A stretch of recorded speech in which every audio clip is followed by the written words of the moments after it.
If you ever have a workbook that has too many worksheets in it for you to easily see all of them. So for example, here, this one probably has 30 worksheets in it. There's a very easy way to see the entire list. Go to one of the arrows down there at the bottom, right-click, and that's going to open the Activate window. The Activate window shows you all worksheets in that workbook.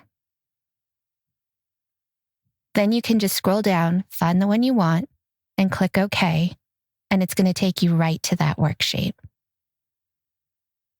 Now, the way I got to the ends there, just so you also know that, is Control left click.